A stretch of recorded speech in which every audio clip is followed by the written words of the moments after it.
Bonjour à tous, bonjour à toutes. Je continue sur l'octroi avec des données un petit peu généralistes qui seront complétées au fil des vidéos. Ces vidéos, elles montrent mon cheminement par rapport au sujet de l'octroi que je suis en train de travailler. Mais comme vous savez que j'écris plusieurs types de livres en même temps, des livres à caractère historique, bien que je ne sois pas historien, des romans, des grosses nouvelles plutôt, des copies de lettres, des présentations de lettres, etc. Vous savez, tout ce que je fais, les cascades bien évidemment, avec Denis Chassin. Et donc, comme je ne voulais pas trop retarder ce livre, je voulais quand même en parler avant qu'il soit mis au point. Et il faudra certainement peut-être quelques années, enfin, pas avant 2023 de toute façon, maintenant. Voilà, et encore plutôt fin 2023. Donc, il me paraît bien de vous en parler. Et ça me permet aussi, moi, d'organiser mes idées. De la confusion va naître une organisation qui apparaîtra dans le livre que je produirai, dans les livres peut-être que je produirai. Il y en aura peut-être plusieurs. Mais là, je me laisse un petit peu aller, c'est bien agréable.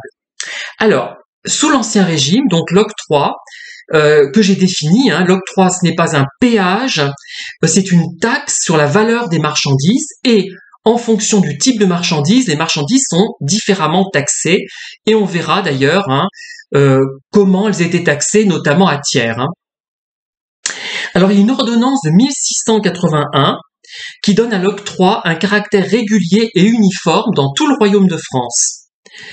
Alors en 1789, la sévérité accrue de l'octroi est une des causes de la Révolution française.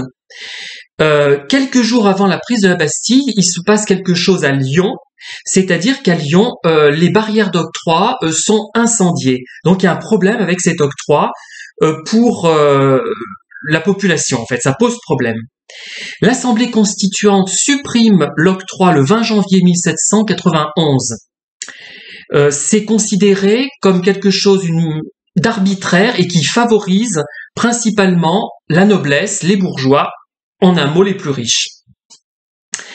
Alors le Directoire va rétablir l'octroi le 18 octobre 1798 par la suite, il a été question de supprimer les barrières d'octroi, notamment en 1815, en 1847, en 1869. Notamment, il y a un certain Horace-Émile C. Qui plaide pour la suppression de l'octroi de Paris en 1847.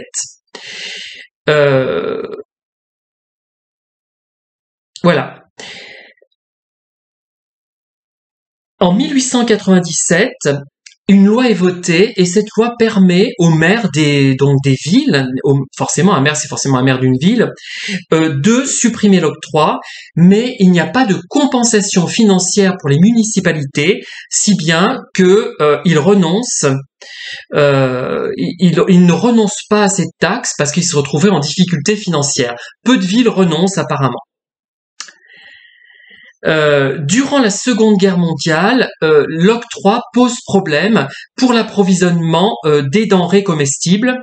Donc il est encore remis en cause. Il est supprimé en 1943 par le gouvernement de Pierre Laval et à la Libération, il est de nouveau officiellement supprimé en 1948 de façon définitive. Et comme je vous l'avais dit déjà dans la première vidéo que j'ai faite, il existe encore dans les territoires d'outre-mer l'octroi de mer. Alors maintenant, je vais vous parler de documents de 1815 et d'autres de 1822. Alors, il y a une confusion un peu dans mon esprit, vous verrez pourquoi quand je vous raconterai la chose, puisque je ne sais pas à quoi exactement fait allusion le document de 1822. Enfin, je vais vous parler déjà du document de 1815. Je crois que c'est le plus ancien que j'ai, dont je dispose sur l'octroi à tiers au 19e siècle. Il me semble, je ne veux pas dire de bêtises, mais il me semble. Je n'ai pas encore tout dépouillé, rassurez-vous. Enfin, rassurez-vous, non, je sais pas, c'est pas rassurant du tout. Alors, ce document parle de la construction d'une barrière d'octroi route de Lyon, route de Lyon à Bordeaux en 1815. La route de Lyon, c'est quand vous quittez Thiers avec la vue superbe sur les gorges de la Durolle. Vous avez une grande route très passante, malheureusement. Malheureusement, on peut pas aller à pied à cet endroit-là. J'ai tenté de le faire, c'est très dangereux, on se serait renversé par une voiture.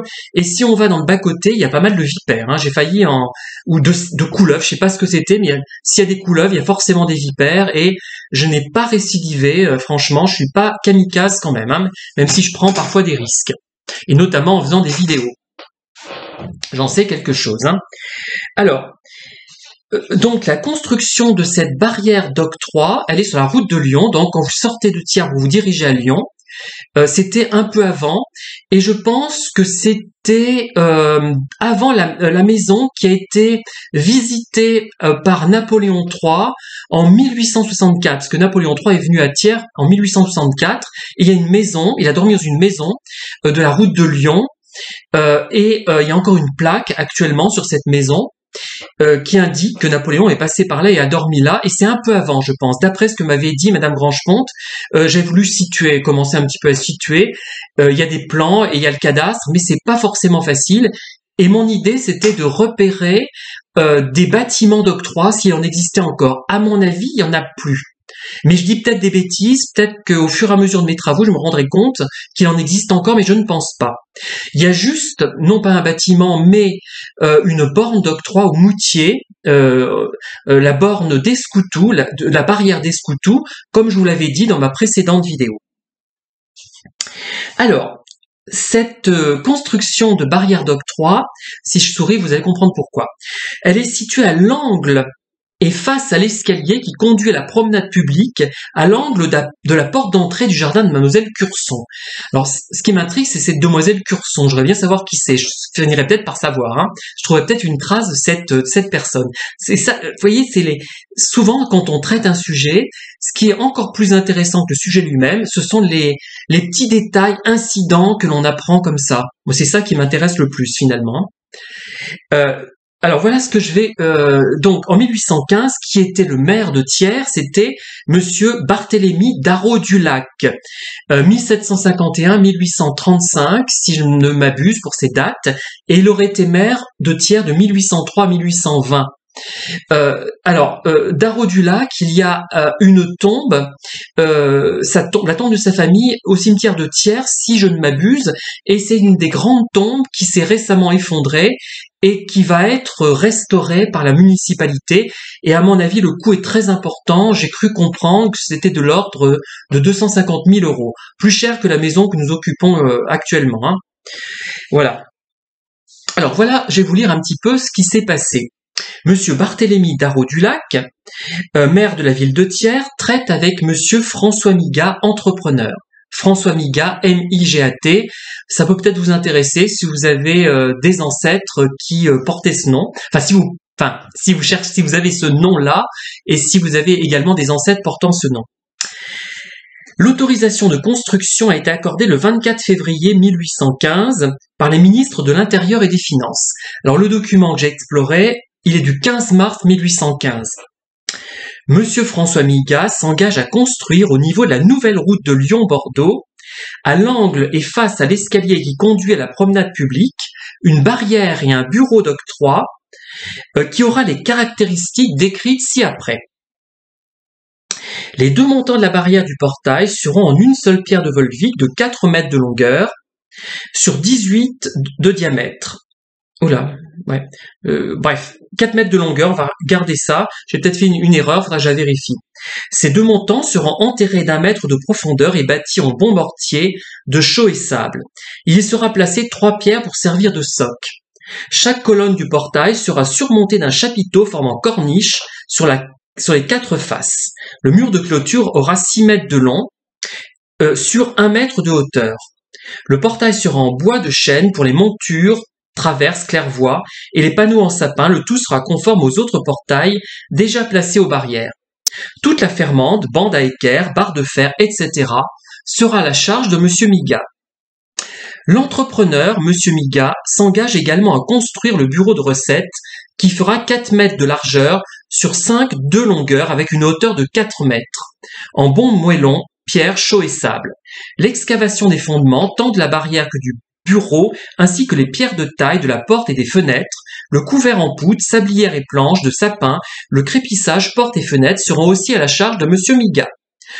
Pour prix de ces constructions, le maire paiera la somme de 700 francs en 4 paiements égaux. Le maire donne à Monsieur Migat tous les matériaux et pierres de taille provenant de la démolition de l'ancienne barrière. Ces matériaux sont estimés à 281 francs et 50 centimes. Tous ces travaux sont censés être faits et parachevés le 30 juin prochain au plus tard. Si tel n'était pas le cas, Monsieur Migat subirait une retenue de 100 francs sur sa rémunération globale. Voilà, donc, un contrat est passé entre le maire de Thiers, Monsieur Darrault-du-Lac, Monsieur Barthélemy Darrault-du-Lac, et un entrepreneur, Monsieur François Migat. Alors, nous allons arrêter là cette vidéo et la suite sera au prochain épisode. Merci de m'avoir écouté, à très bientôt.